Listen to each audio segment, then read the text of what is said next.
Pemirsa, kita awali informasi Anyus pagi hari ini dari informasi sebuah kapal nelayan asal Aceh Timur, Provinsi Aceh yang bertabrakan dengan kapal kargo asal Hong Kong. Akibat insiden tersebut, 2 orang nelayan hilang dan masih dalam pencarian.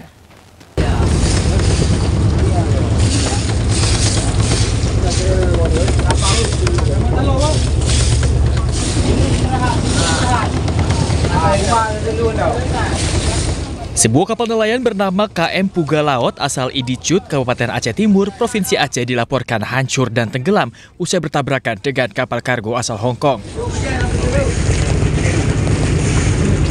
Insiden ini terjadi ketika kapal kargo tersebut hendak menuju Singapura dan akhirnya bertabrakan dengan kapal nelayan di tengah laut pada jarak 72 mil dari perairan Selat Malaka, tepatnya di atas pesisir kota Lok Subawe.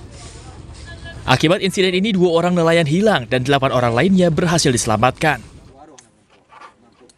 Korban selamat telah dievakuasi tim gabungan Basarnas Aceh Timur dan langsung dibawa ke Rumah Sakit Umum Daerah Zubir Mahmud Aceh Timur.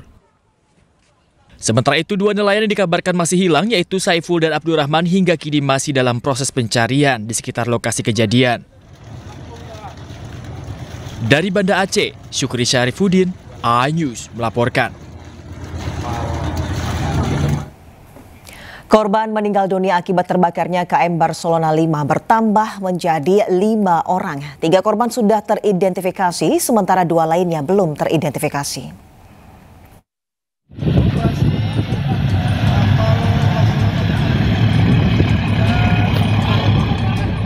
Memasuki hari kedua pasca KM Barcelona 5 terbakar Minggu siang, tim Basarnas masih melakukan proses pencarian dan evakuasi korban.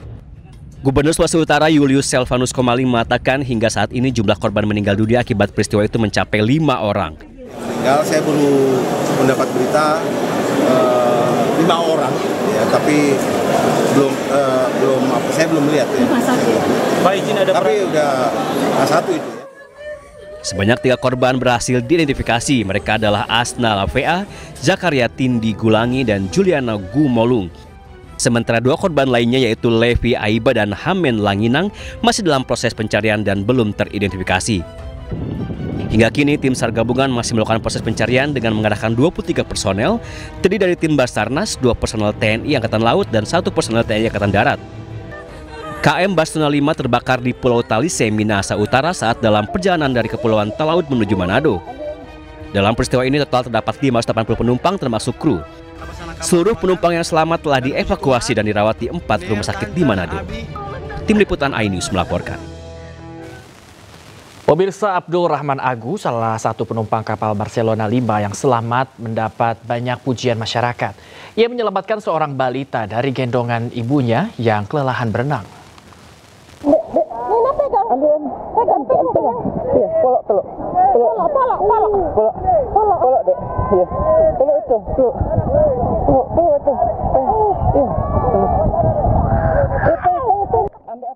Kisah dramatis Abdul Rahman Agu, seorang penumpang kapal yang selamat dari tragedi terbakarnya kapal Barcelona 5 di perairan Talise mengundang simpati masyarakat. Abdul selamat setelah dirinya melompat ke laut bersama puluhan penumpang lainnya. Tidak hanya berhasil menyelamatkan dirinya, Abdul juga berhasil menyelamatkan seorang balita yang terombang-ambing di laut bersama ibunya. Abdul menggendong anak tersebut karena sang ibu sudah kelelahan berenang sambil menggendong. Adik aman, ada aman. Tunggulah, ada orang mau tolong, ada orang mau tolong.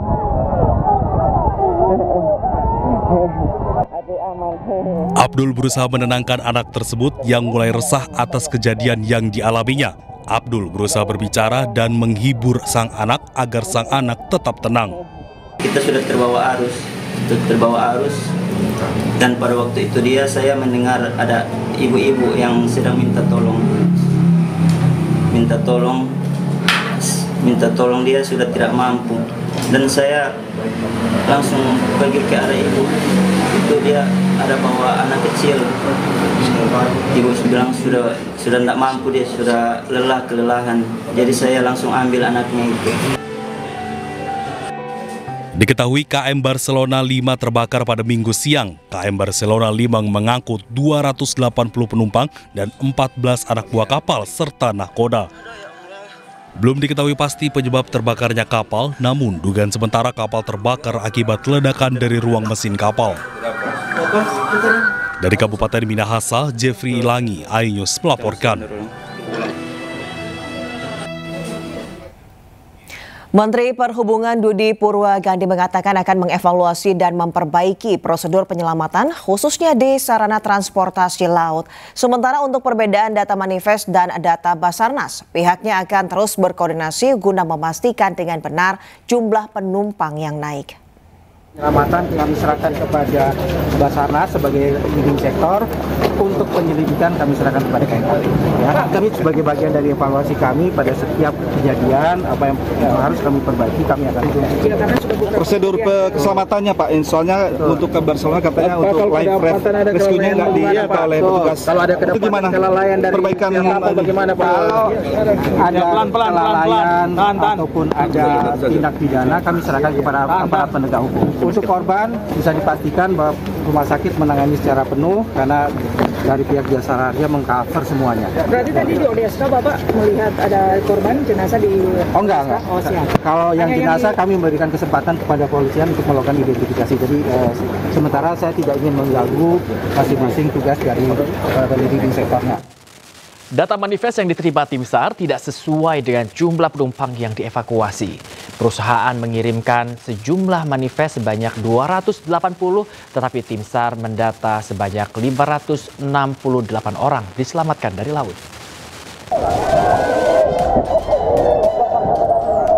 Kapal Barcelona terbakar. Barcelona 5. Penyebab terbakarnya kapal motor Barcelona 5 di perairan Talise, Minahasa Utara, Sulawesi Utara minggu kemarin masih dalam tahap penyelidikan. Berdasarkan data manifest, terdapat 280 orang di kapal. Namun, kenyataannya total korban yang dievakuasi mencapai 568 orang. Sampai saat ini totalnya berjumlah 571 jiwa dengan yang selamat 568. Untuk korban meninggal 3 jiwa. Hingga saat ini, penyelidikan terkait kebakaran dan potensi kelalaian masih terus terjadi.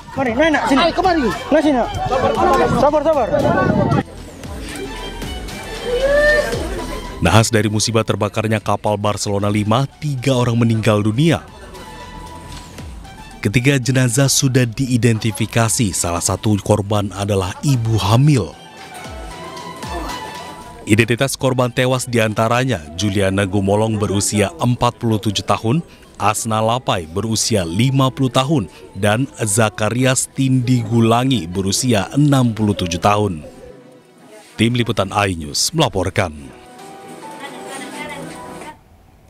Kita ke informasi selanjutnya, pemirsa. Kebakaran melanda permukiman di Jalan Garuda Duri Utara, Tambora, Jakarta Barat, memantik kepanikan warga selamatkan harta benda.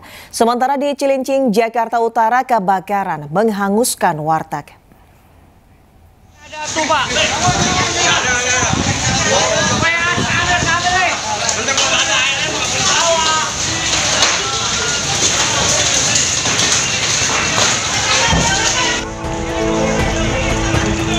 Kobaran api membakar permukiman penduduk di Jalan Garuda Duri Utara, Tambora, Jakarta Barat. Api semakin membesar lantaran bangunan rumah terbuat dari bahan semi permanen.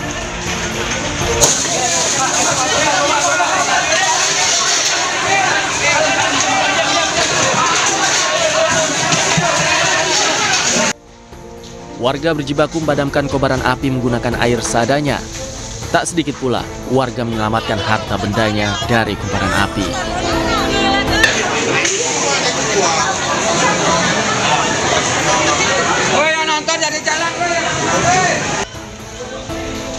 Menurut warga, api seketika membesar dan tak mengetahui asal api tersebut. Hal itu membuat warga panik dan bergegas keluar rumah menyelamatkan diri. Dari belakang, gang kedua. Langsung membesar gitu, Bu? Iya. Sempat ada ledak-ledakan, Bu? Ya? Nggak dengar itu. Nggak dengar dah. Jauh ya, sekitar ya dari ujung sini gitu. Ya. Itu akibat apa sih, kompor gas atau listrik, Bu? Saya juga kurang tahu dah dari api kompor gas, nggak tahu dari Itu dari rumah siapa sih, Bu? Terjadi kurang tahu. Iya, saya juga Besar aja. dari kemarin.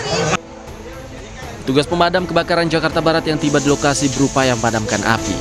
Belum diketahui penyebab kebakaran, namun kerugian ditaksir mencapai ratusan juta rupiah. Dari Jakarta, Miftahul Gani, iNews melaporkan. Pos RW, samping pos RW, warteg Ibu Rida, kebakaran warteg.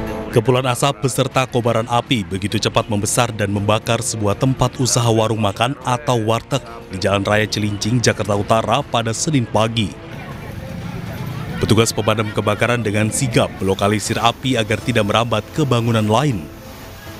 Pemilik warung makan yang melihat tempat usahanya terbakar menangis dan hampir pingsan. Menurut petugas damkar, kebakaran dipicu adanya kebocoran pada tabung gas saat memasang regulator. Yang pemilik sedang memasang regulator gas, namun di situ terjadi kebocoran saat pemasangan, dan di sebelahnya ada kompor sedang menyala sehingga gas itu menyambar dan akhirnya membakar warung ini ya.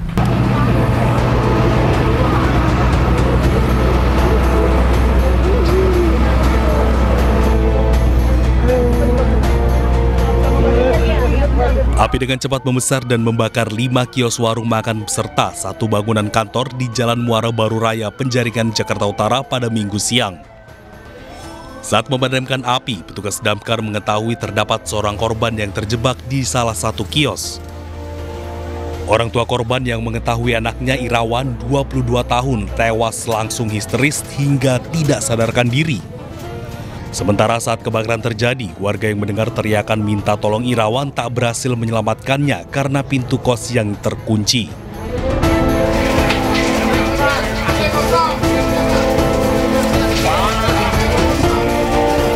Kepulan asap hitam membumbung tinggi saat api melahap rumah di Jalan Juraganan 1, Kebayoran Lama, hangus terbakar Minggu siang. Kobaran api yang besar dengan cepat merambat ke bangunan lainnya.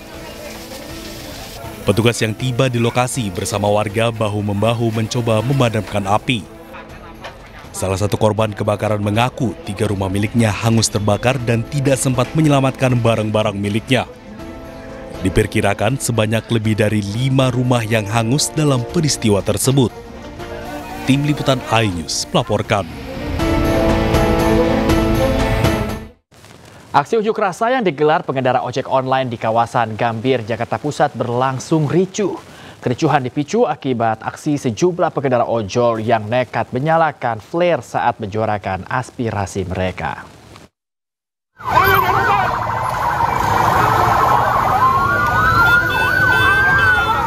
Sambil berkonvoi menggunakan sepeda motor, para pengendara ojek online seketika memadati ruas Jalan Medan Merdeka Selatan, Gambir, Jakarta Pusat, Senin sore.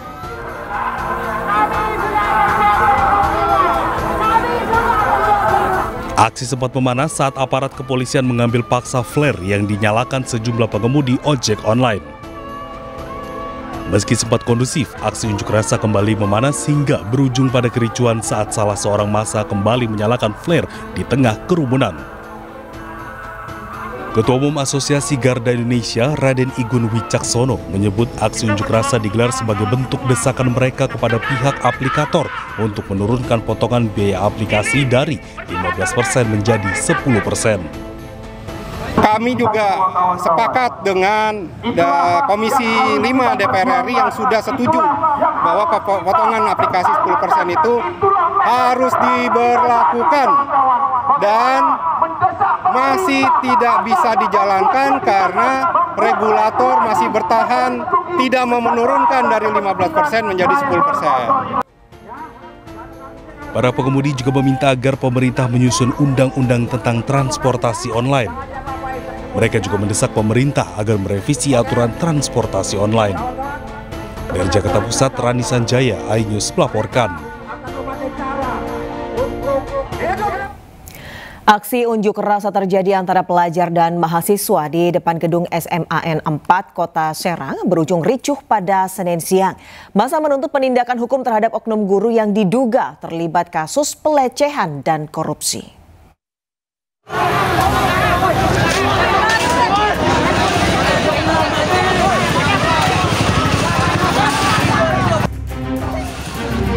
Sejumlah pelajar dan mahasiswa menggelar aksi protes di depan gedung SMAN 4 Kota Serang, Banten. Mereka menuntut pengusutan tuntas terhadap oknum tenaga pendidik yang diduga melakukan pelecehan seksual dan penyimpangan anggaran. Situasi memanas saat massa aksi memaksa masuk ke gedung sekolah dan membuka paksa gerbang. Sempat terjadi bentrokan dengan petugas kepolisian hingga akhirnya tembakan peringatan dilepaskan untuk membubarkan massa. Dalam orasinya, massa memperlihatkan tangkapan layar percakapan diduga antara guru berinisial SJ dengan seorang siswi. Dalam pesan tersebut, terdapat ajakan untuk menginap di sebuah hotel. Massa menilai kasus ini sudah melecehkan martabat pendidikan dan harus diusut tuntas oleh hukum. Insyaallah tadi Bapak sampaikan, kita bicara ke depan, yang ke belakang yang memang perlu ditindaklanjuti, pihak berwenang sudah siap. Dan sekolah sudah menyampaikan buka akses luas-luasnya. Hingga saat ini pihak sekolah dan dinas pendidikan masih melakukan penelusuran terkait kasus tersebut. Sementara massa aksi mengancam akan menggelar unjuk rasa lanjutan bila tuntutan mereka tidak dipenuhi. Dari Serang, Banten, Mahesa Apriandi, iNews melaporkan. Pemirsa, ribuan supir bus pariwisata gelar aksi demo tuntut pencabutan surat edaran terkait larangan studi tur keluar Provinsi Jawa Barat. Selain itu, pemirsa, ratusan bus juga memblokade jalan raya sebagai bentuk kekesalan atas surat edaran Gubernur Deddy Mulyadi.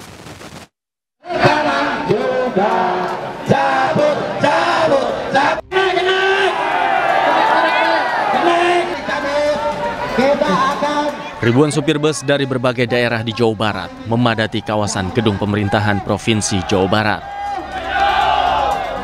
Kita punya hasil. Aksi ini dilakukan untuk menuntut pencabutan surat edaran terkait larangan studi tur keluar Provinsi Jawa Barat. Selain itu, para supir bus juga memblokade jalan Diponegoro dengan bus pariwisata. Mereka merasa dirugikan dengan kebijakan Deddy Mulyadi yang melarang anak sekolah studi tur keluar kota. Hal tersebut membuat banyak pekerja wisata kehilangan pekerjaan hingga merugi.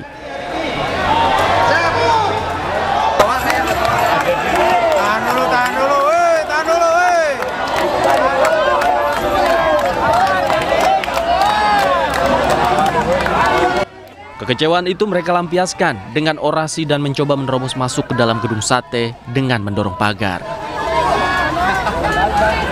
Aksi damai ke gedung sate. Kami dari berbagai daerah dari Jawa Barat, ya, ada dari Garut, Tasik, Pangandaran, Cirebon, Cianjur, Sukabumi, Bogor, Bekasi, Depok, Indramayu, Majalengka, Kuningan, pokoknya seluruh Jabar, ya. Kami pelaku pariwisata, ya, pekerja pariwisata Jawa Barat yang terdiri dari PO bus dan krunya, supir, kenek, ya. Juga ada travel agent, juga ada tour guide, juga ada UMKM, ya. Kami di sini menggelar aksi damai, bukan demo, ya. Kita menggelar aksi damai hanya ingin menuntut keadilan. Massa mengancam jika tuntutan mereka tidak digubris, para supir bus akan kembali berunjuk rasa dengan jumlah yang lebih banyak. Dari Bandung, Jawa Barat, Ervan David, iNews melaporkan. Pemirsa, tim Narkoba Barreskrim Polri bekerja sama dengan Bea Cukai Bengkalis membekuk pengedar narkotika dengan barang bukti 20 kg sabu. Operasi ini sekaligus membongkar modus penyelundupan narkotika jaringan internasional melalui jalur perbatasan perairan Bengkalis.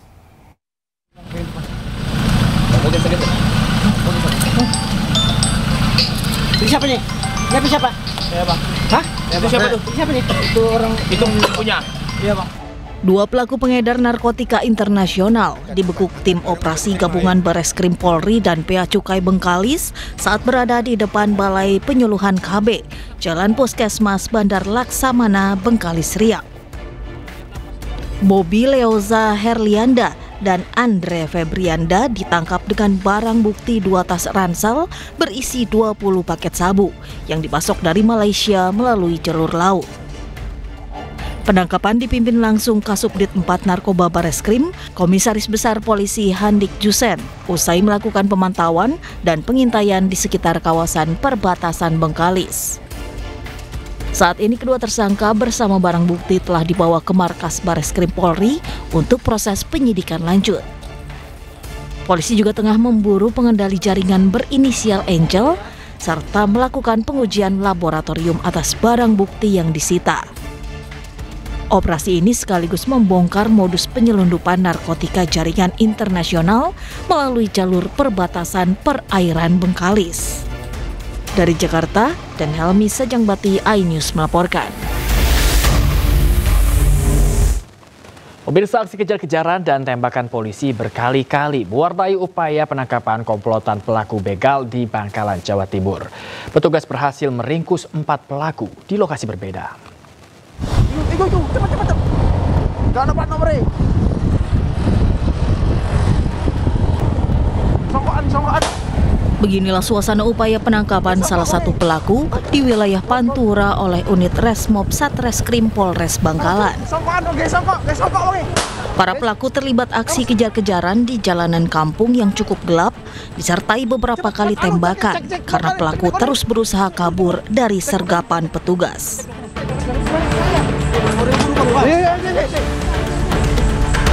Tim buru sergap kepolisian ini total berhasil menangkap 4 orang komplotan pelaku begal dan pencuri kendaraan bermotor di beberapa lokasi berbeda.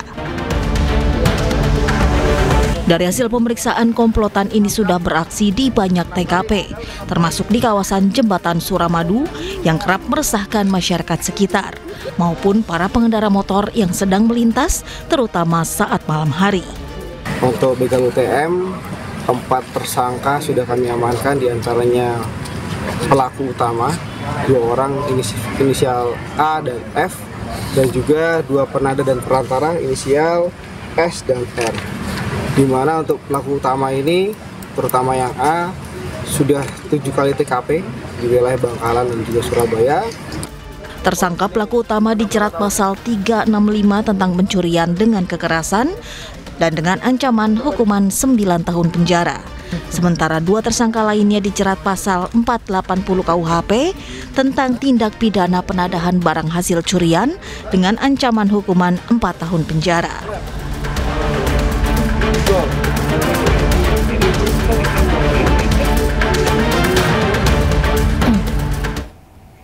Aksi perampokan dan penganiayaan terjadi di rumah seorang nenek di Jember, Jawa Timur. Korban ditemukan dalam kondisi mulut dan kaki terlakban.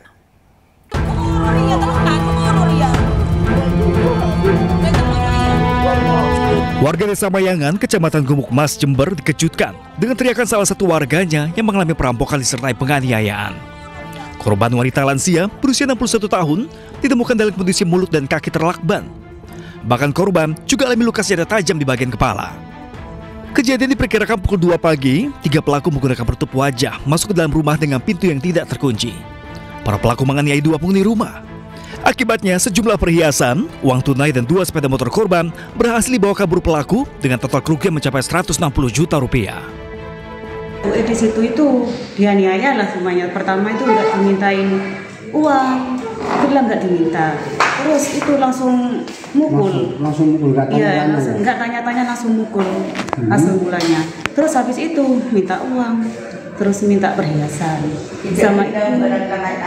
Habis itu ibunya itu nggak boleh. Mungkin ngelawan lah, ya, ngelawan. Mertahankan punyanya itu. Terus habis itu dianiaya wes, yang diinjak, terus yang dipukul, terus dibacok sininya itu kepalanya. Ada berapa luka? 8 luka jahitan. Ya, Kasus perampokan kini langsung ditindaklanjuti jajaran kepolisian sektor Gumuk Mas Jember dengan mengerahkan tim Inafis untuk memburu 3 pelaku. Dari Jember, Jawa Timur, Bambang Sugiarto, iNews melaporkan. Polisi mengungkap kasus pembunuhan sadis di kawasan hutan Kabupaten Banjar, Kalimantan Selatan. Jasad korban yang ditemukan dengan kepala terpisah ternyata dibunuh istri dan saudara iparnya akibat sering di KDRT.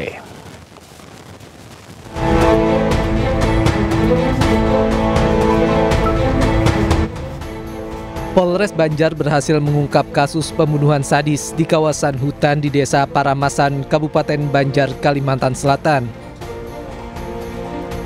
Korban berinisial DI ditemukan tewas dengan kepala terpisah dari tubuhnya usai dianiaya oleh istrinya berinisial F dan saudara ipar korban berinisial PP. Peristiwa bermula saat korban bertengkar dengan istrinya di tengah hutan di dekat lokasi pendulangan emas, diduga karena masalah kecemburuan. Keributan memuncak saat korban memukul pelaku dan dibalas dengan bacokan parang oleh pelaku.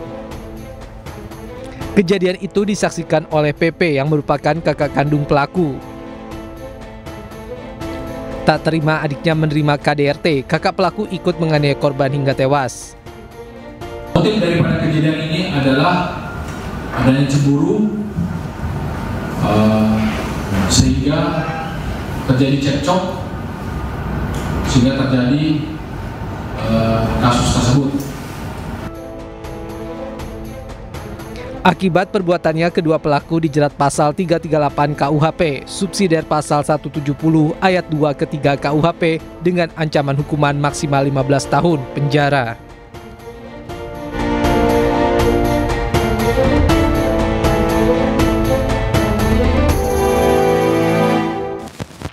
Anda kembali di News Pagi, pemirsa. Kita ke informasi berikutnya. Ratusan warga tidak mampu di kota Yogyakarta rela antri panjang dan berdesakan untuk mendapatkan bantuan pangan beras pemerintah. Setiap penerima warga mendapatkan jatah 20 kg beras yang merupakan bantuan alokasi periode Juni dan Juli.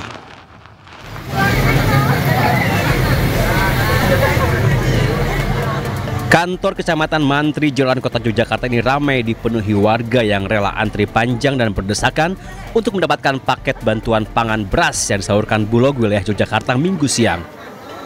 Bagi warga, bantuan pangan beras baru pertama kali dirasakan sepanjang tahun 2025 ini. Warga bersyukur karena cukup memenuhi kebutuhan pangan sehari-hari di tengah mahalnya harga beras di pasaran. Seneng nggak, Bu? Udah lama nggak pernah dapat, baru ini. Ini Bu dapat berapa ini Bu? Ini 20 kilo. Dapat 20 kilo? Lumayan lah, dari jam 9 sampai jam sekarang tadi. Lebih. Pembagian bantuan beras ini disalurkan kepada warga tidak mampu yang berasal dari 2 kelurahan yang jumlahnya mencapai 955 penerima. Apa Mbak? Itu diambil dari data DTS. Apa itu? Data terpadu sosial ekonomi nasional. Itu berarti mereka katanya yang mampu atau nggak mampu atau seperti apa Mbak? Yang tidak mampu, kriterianya yang tidak mampu. Untuk mendapatkan bantuan pangan beras, warga harus menunjukkan identitas diri dan KK serta surat undangan yang telah diterima.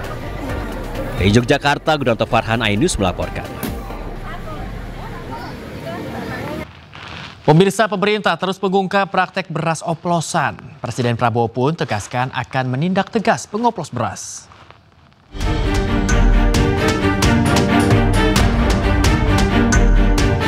Sidak pasar terus dilakukan ke Bentan, selain untuk mengecek harga beras, tetapi juga untuk mencegah beras oplosan beredar di masyarakat. Presiden pun terus menyoroti tindak pengoplosan beras. Bahkan Presiden menyebut mengoplos beras adalah kejahatan ekonomi luar biasa. Masih banyak ada permainan-permainan jahat dari beberapa pengusaha-pengusaha ya, yang menipu rakyat. Beras biasa dibilang beras premium, harganya dinaikin seenaknya. Ini pelanggaran. Ini saya telah minta Jaksa Agung dan polisi mengusut dan menindak pengusaha-pengusaha tersebut tanpa pandang bulu. Saya dapat laporan kerugian yang dialami oleh bangsa Indonesia adalah 100 triliun tiap tahun. 100 triliun tiap tahun. Berarti 5 tahun 1000 triliun. Ini kejahatan ekonomi yang luar biasa.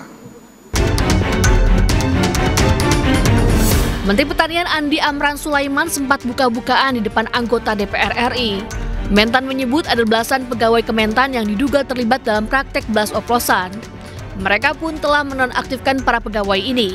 Sementara itu, Satgas Pangan Polri terus menelusuri dugaan pengoplosan beras. Kasus ini menjadi perhatian karena diduga kerugian akibat kasus ini mencapai 99 triliun rupiah per tahun.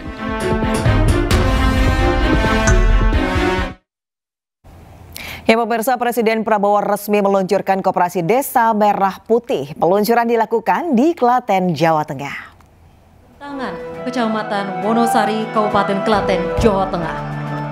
80.000 koperasi Desa Merah Putih resmi diluncurkan hari ini di seluruh Indonesia. Koperasi memiliki konsep gotong royong. Presiden Prabowo hadir langsung dalam peluncuran Koperasi Desa Merah Putih. Acara ini juga dihadiri oleh sejumlah jajaran Kabinet Merah Putih. Selain itu, acara ini juga dihadiri secara online oleh para pemimpin daerah dari seluruh wilayah di Indonesia.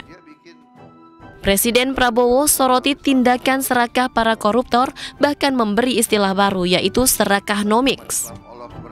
Yang ingin saya sampaikan adalah pengusaha-pengusaha yang serakah.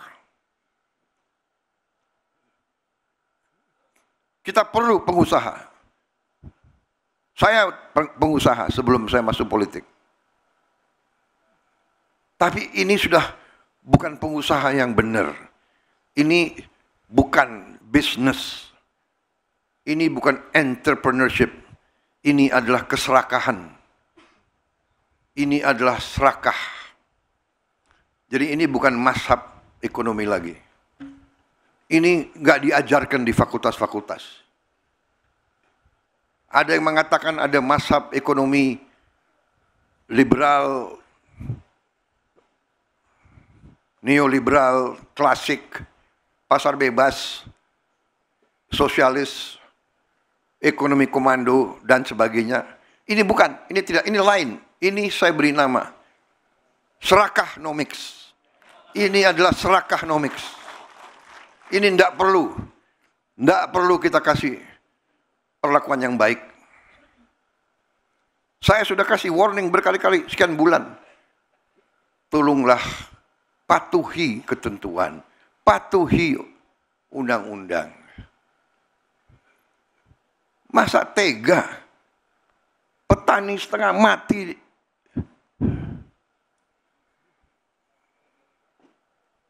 Rakyat kita masih banyak susah. Ada yang mau cari keuntungan di atas penderitaan rakyat. Itu namanya adalah mengisep darahnya rakyat. Itu adalah menurut saya parasit, mengisep darah. Vampir ekonomi. Dalam hal itu, Presiden Prabowo heran lantaran para maling yang terus-menerus mengambil kekayaan negara tidak jera padahal sudah diberi peringatan. Dari Klaten, Jawa Tengah, Tim Liputan iNews melaporkan. Presiden Prabowo Subianto menyinggung hubungan PDIP dan Partai Gerindra dalam momen peluncuran Koperasi Desa Merah Putih di Klaten, Jawa Tengah. Prabowo menyebut hubungan PDIP dan Gerindra seperti kakak adik. Bung Karno, yang saya katakan Bung Karno adalah milik seluruh rakyat Indonesia.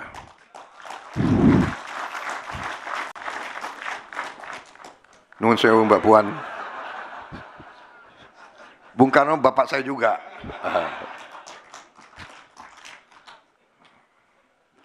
Mungkin kalau dipotong ini, yang keluar marahin juga ini.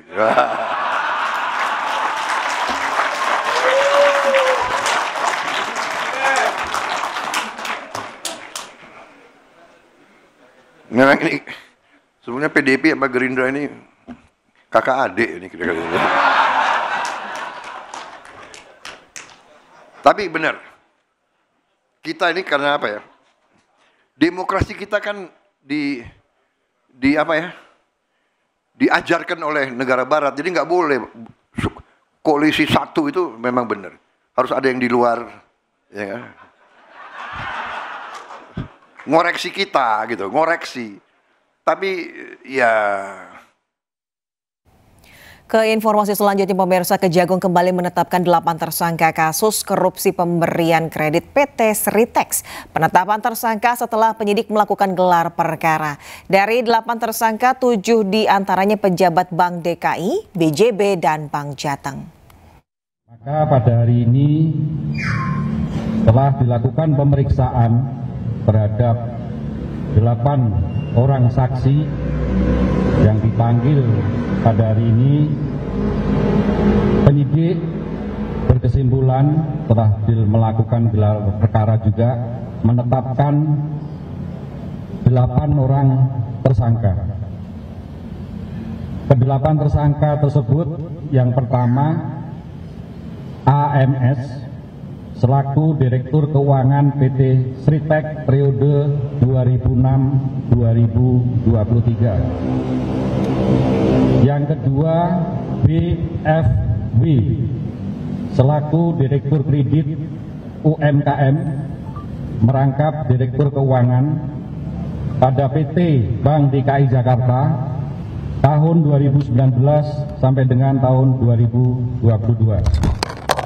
Yang ketiga PS selaku Direktur Teknologi dan Operasional PT Bank DKI Jakarta periode 2015 sampai dengan 2021. Yang keempat YR selaku Direktur Utama PT Bank Pembangunan Daerah Jawa Barat dan Banten periode tahun 2019 sampai dengan Maret 2025. Yang kelima BR selaku Senior Eksekutif Vice President Bisnis PT Bank Pembangunan Daerah Jawa Barat dan Banten periode 2019 sampai dengan 2023. Yang keenam SP selaku Direktur Utama PT Bank Pembangunan Daerah Jawa Tengah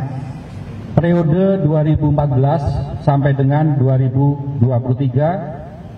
Yang ketujuh PJ selaku Direktur Bisnis Korporasi dan Komersial PT Bank Pembangunan Daerah Jawa Tengah periode 2017 sampai dengan 2020. Dan yang terakhir ke-8 SD selaku Kepala Divisi Bisnis Korporasi dan Komersial PT Bank Pembangunan Daerah Jawa Tengah periode 2018 sampai dengan 2020. Kerugian negara dari pemberian kredit ini kepada 3 bank itu kurang lebih sebesar 1.088.850.808.028 rupiah yang saat ini tentunya masih dalam proses penghitungan kerugian keuangan negara. Sebelum penetapan 8 tersangka baru, Kejaksaan Agung berulang kali memeriksa bos Sritex Iwan Kurniawan Lukminto dalam kasus dugaan korupsi pemberian kredit bank. Pagi Pak. Pak, bawa apa aja Pak? Bawa apa aja Pak? Ya setelah pemeriksaan. Iwan Kurniawan Lukminto bersama kuasa hukumnya tiba di gedung Bundar Jampitsus Kejagung. Iwan diperiksa untuk kelima kalinya dalam kasus dugaan korupsi pemberian kredit bank yang menjeratnya. Dalam kasus dugaan korupsi pemberian kredit ke PT Sritex, Kejaksaan telah menetapkan 3 tersangka, yakni Iwan Setiawan Lukminto selaku Dirut PT Sritex 2005 hingga 2022. Diki Syahban Dinata selaku pimpinan Divisi Korporasi dan Komersial PT Bank Pembangunan Daerah Jawa Barat dan Banten tahun 2020. Kemudian ada Zainuddin Mapa selaku Dirut PT Bank DKI tahun 2020. Jadi sudah jadi hak dari kurator sendiri, jadi biar inilah. Komisi Pemberantasan Korupsi KPK memeriksa istri Kepala Dinas PUPR Sumatera Utara Topan Obaja Ginting, Isabella Pencawan. Isabella diperiksa sebagai saksi dalam kasus dugaan korupsi pembangunan jalan di Dinas PUPR Sumut dan Satuan Kerja PJN Wilayah 1 Sumatera Utara. Menurut juru bicara KPK Budi Prasetyo, pemeriksaan Isabella dilakukan dalam rangka tindak lanjut penyidikan kasus korupsi proyek perbaikan jalan di Sumatera Utara dengan tersangka Kadis PUPR Sumut Topan Obaja Ginting.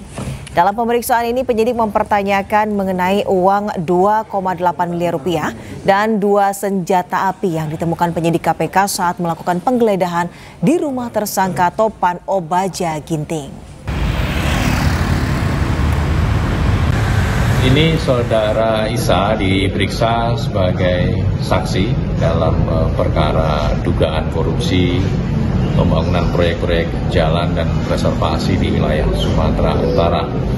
Saksi didalami diantaranya terkait dengan hasil penggeledahan yang KPK lakukan sebelumnya, yaitu di rumah tersangka TOP, ya, yang tentu juga menjadi rumah saksi Isa, ya. Dikonfirmasi terkait dengan temuan-temuan dalam kegiatan penggeledahan tersebut, diantaranya terkait dengan uang yang ditemukan dan diamankan. Bang, komentar dikit Bang, gimana terkait Topan Obaja Ginting merupakan satu dari 5 tersangka yang terjaring OTT KPK. Topan merupakan orang terdekat Gubernur Bobi Nasution. Selain Topan, 4 tersangka lain yakni Kepala UPTD Gunung Tua Dinas PUPR Sumut Rasuli Effendi Siregar, pejabat pembuat komitmen Satker PJN Wilayah 1 Provinsi Sumut Helianto, Direktur Utama PT Dalihan Natolu Group Akhirun Effendi Siregar, dan Direktur PT Rona Namora Raihan Dulasmi Pilang. Bang, gimana lu? Halo Pak, gimana Pak? Boleh Pak, keterangan Pak? Kementerian Imigrasi dan Pemasyarakatan menyatakan Riza Khalid, tersangka kasus dugaan korupsi tata kelola minyak mentah, berada di Malaysia. Sebelumnya Kejagung sempat menyatakan jika saudagar minyak itu sudah lama berada di Singapura.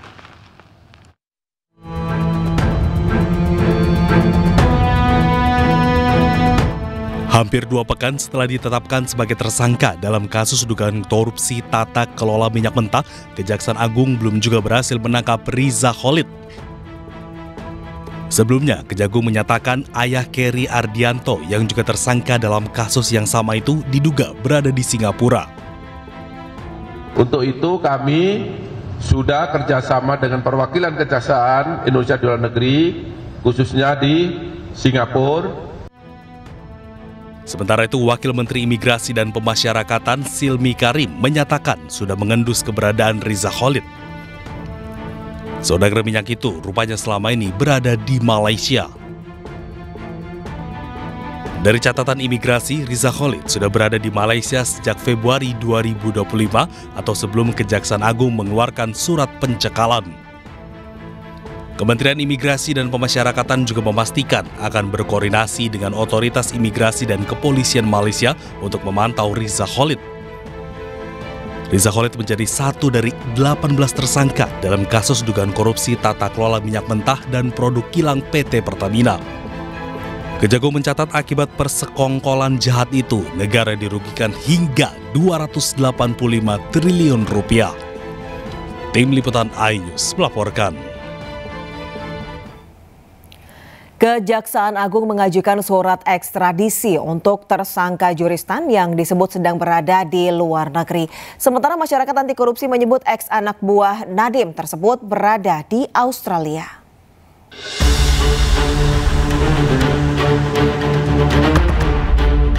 Penyidik Kejaksaan Agung mengajukan ekstradisi untuk staf khusus dari ex-Mendikbud Nadiem Makarim, Juristan.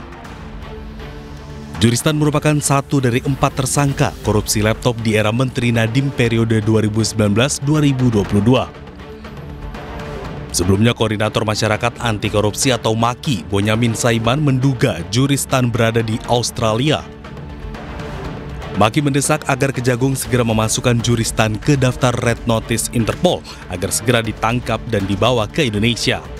Dalam bentuk Kejaksaan Agung harus menempuh 2 upaya.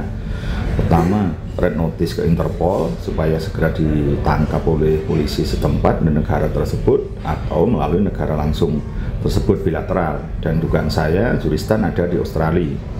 Pernah terlihat di Sydney dan ada jejak juga di Alice Springs, sekitarannya lah gitu. sekitaran itu informasi yang saya dapat, maka Kejaksaan Agung bisa menyasar lebih presisi, yaitu langsung ke Australia. Joristan merupakan satu dari 4 tersangka korupsi pengadaan laptop era Nadiem. Adapun 3 lainnya adalah mantan konsultan Kemendikbudristek Ibrahim Arif, Direktur Sekolah Menengah Pertama Kemendikbudristek Mulyatsyah, dan Direktur Sekolah Dasar Kemendikbudristek Sri Wahyuningsih. 2 tersangka telah ditahan, sementara 1 lainnya menjadi tahanan kota karena disebut sedang sakit. Terima kasih Anda masih bersama kami di iNews Pagi. Pemirsa, seorang pemotor tewas usai tertabrak kereta komuter lain jurusan Tanah Abang Palmerah di kawasan Petamburan, Jakarta Pusat. Korban nekat menerobos palang pintu perlintasan yang sudah tertutup.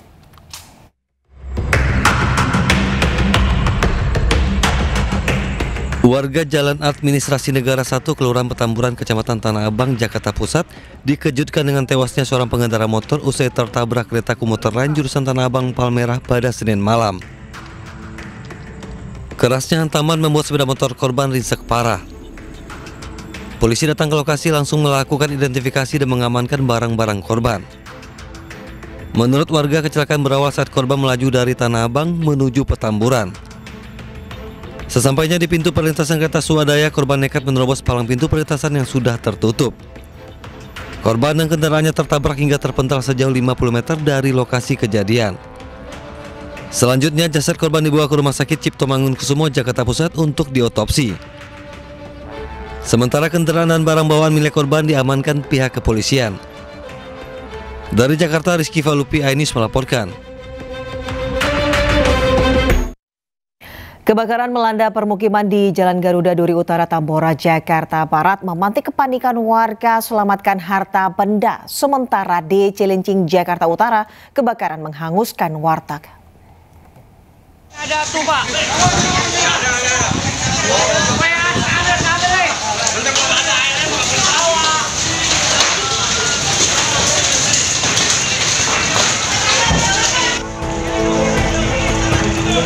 Kobaran api membakar permukiman penduduk di Jalan Garuda Duri Utara, Tambora, Jakarta Barat.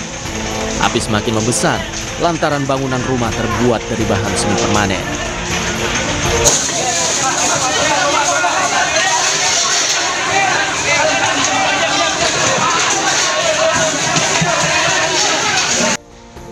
Warga berjibaku memadamkan kobaran api menggunakan air seadanya. Tak sedikit pula warga menyelamatkan harta bendanya dari kobaran api.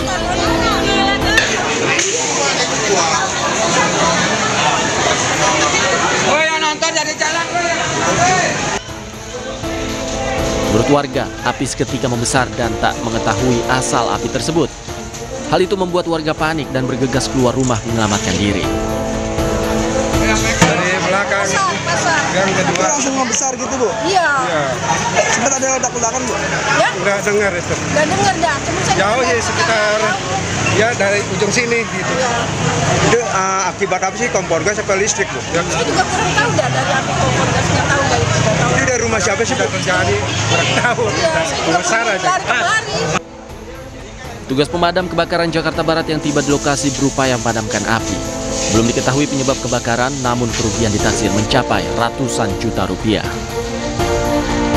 Dari Jakarta, Miftahul Gani, iNews melaporkan. Dan kami akan mengajak Anda untuk mengetahui informasi terkini pemirsa terkait dengan kebakaran yang informasi tadi kami sampaikan pemirsa. Kami sudah terhubung dengan rekan Hadisti Arifa di posko pengungsian korban kebakaran Tambora, Jakarta Barat. Hadisti, sudah ada bantuan apa saja yang datang untuk para korban? Ya, Bayu, terkait bantuan yang sudah datang terhadap korban kebakaran yang terjadi di kawasan pemukiman warga Tambora, Jakarta Barat hingga saat ini masih terus disalurkan untuk bantuan mendasar seperti makanan, kemudian pakaian bersih, lalu juga alat mandi dan kebutuhan logistik lainnya ini masih terus disalurkan sejak kemarin pasca terjadinya kebakaran. Namun hingga saat ini tentunya suasana duka ini masih menyelimuti warga terdampak kebakaran, di mana dari kejadian yang terjadi pada Senin pagi pagi kemarin setidaknya ada 86 rumah yang hangus terbakar. Dari kejadian ini sekitar 400 jiwa dari 100 kakak ini terpaksa harus kehilangan tempat tinggal mereka dan terpaksa bertahan di posko pengungsian yang didirikan oleh pemerintah daerah. Ada sekitar 3 posko yang disediakan untuk warga terdampak ini beristirahat pasca kebakaran. Namun untuk kondisi fasilitas ini juga masih sangat terbatas, di mana warga ini baik dari anak-anak hingga orang dewasa beristirahat atau tidur ini secara berdesak-desakan di posko atau di tenda yang disediakan. Begitupun untuk fasilitas juga ini masih sangat terbatas, di mana mereka belum menerima fasilitas mendasar untuk beristirahat dengan nyaman seperti kasur ataupun matras. Karena ini kondisi terkini, Anda bisa lihat bersama Bayu dan juga pemirsa bagaimana warga saat ini beristirahat di tenda ini menggunakan alas seadanya yakni terpal. Dan untuk mengetahui lebih lanjut seperti apa suasana atau bagaimana kondisi para pengungsi di sini, kita coba untuk bertanya dengan salah satu warga terdampak. Ibu, selamat pagi. Minta waktunya sebentar. Ibu dengan siapa, Bu? Ya. Dengan Ibu siapa? Ibu Aam. Iya. Bu Aam, boleh diceritakan Ibu pada saat kejadian kebakaran kemarin, Bu Aam sendiri rumah kondisinya seperti apa, Ibu? Oh, kemarin kebakaran rumah dari jam 9 sampai sore. Tapi Ibu kalau mau ngambil surat-surat sama baju nggak keburu.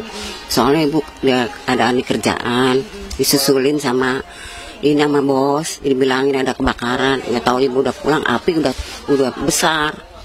Iya. Nah, untuk rumah saat ini kondisinya bagaimana, Ibu? Apakah ya, habis kebakar semua. Iya, nggak. Barang-barang yang bisa diselamatkan? Nggak ada, habis semua. Iya. Ibu, saat ini di tenda pengungsian seperti apa, Ibu? Apakah sudah mendapatkan bantuan-bantuan yang mendasar atau apa yang masih dirasa kurang, Ibu? Belum dapat apa-apa. Apa yang dibutuhkan, Ibu? Yang dibutuhkan ya Ibu serbaguna, ada apa aja, selimut, ya kasur. Ya kalau ada ya biasa sabun kumplit, sabun mandi gitu, baju. Ya. Masih sangat terbatas fasilitas yang diberikan begitu ya, Ibu ya. Kalau terkait mungkin posko-posko darurat, Ibu, kayak posko kesehatan ataupun toilet umum itu bagaimana, Ibu? Sudah? Oh, kesehatan udah ada. Iya. Tapi nggak, Ibu belum ini, masih gimana sih gitu. Belum ke sono, belum maju ke depan. Untuk istirahat malam ini tadi seperti apa, Ibu? Oh, malam ya tidur, bangun, kurang ini gitu tidurnya, kurang nyaman, iya. Terima kasih waktunya, Bu Aam. Silakan Ibu untuk melanjutkan istirahatnya, Ibu. Turut berduka ya, Ibu, untuk kejadian yang melanda Ibu dan warga lainnya. Ya, Bayu dan juga pemirsa, tadi disampaikan oleh Bu Aam sebagai atau selaku warga terdampak bagaimana kondisi di tenda pengungsian ini masih sangat terbatas, terutama untuk kebutuhan mendasar. Ini mereka belum mendapatkan sepenuhnya, baik untuk istirahat seperti alas tidur, kemudian juga pakaian bersih, kemudian juga tadi kebutuhan lain seperti alat mandi. Namun meski begitu juga posko darurat ini sudah didirikan, seperti adanya posko layanan kesehatan, kemudian juga posko administrasi untuk warga terdampak ini melaporkan surat-surat ataupun dokumen mereka yang hangus terbakar bersama dengan rumah mereka. Dan kami masih akan terus memantau nantinya seperti apa kondisi warga terdampak di posko pengungsian ini dan apakah nantinya bantuan ini masih akan terus disalurkan dan seperti apa selanjutnya yang akan diberikan oleh dari pemerintah daerah terhadap warga terdampak ini. Bayu? Ya, kita doakan dan kita harapkan nanti pihak terkait ini bisa segera menyalurkan bantuan-bantuan lebih lagi agar mereka, para pengungsi ini bisa mendapatkan kehidupan yang layak serta mendapatkan kehidupan mereka kembali seperti sedia kala. Terima kasih banyak Hadisti Arifa melaporkan langsung dari pengungsian dari kawasan Tambora, Jakarta Barat. Selamat bertugas kembali, Hadisti. Pemirsa, Abdul Rahman Agus, salah satu penumpang kapal Barcelona 5 yang selamat mendapat banyak pujian masyarakat. Ia menyelamatkan seorang balita dari gendongan ibunya yang kelelahan berenang.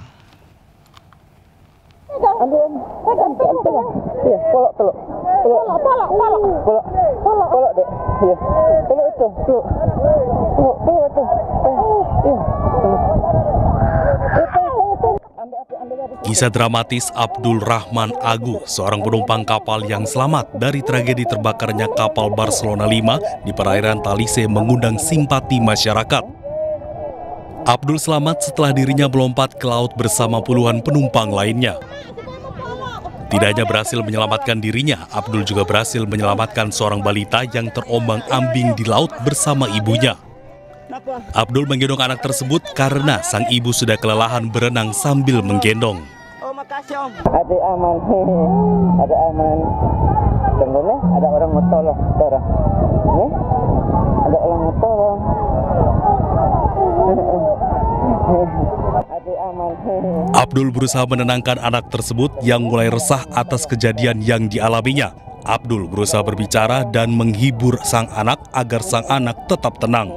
Kita sudah terbawa arus, dan pada waktu itu saya mendengar ada ibu-ibu yang sedang minta tolong, dia sudah tidak mampu, dan saya langsung pergi ke arah ibu. Itu dia ada bawa anak kecil, ibu bilang sudah tidak mampu, dia sudah kelelahan, jadi saya langsung ambil anaknya itu. Diketahui KM Barcelona 5 terbakar pada Minggu siang. KM Barcelona 5 mengangkut 280 penumpang dan 14 anak buah kapal serta nahkoda. Belum diketahui pasti penyebab terbakarnya kapal, namun dugaan sementara kapal terbakar akibat ledakan dari ruang mesin kapal. Dari Kabupaten Minahasa, Jeffrey Ilangi, iNews melaporkan.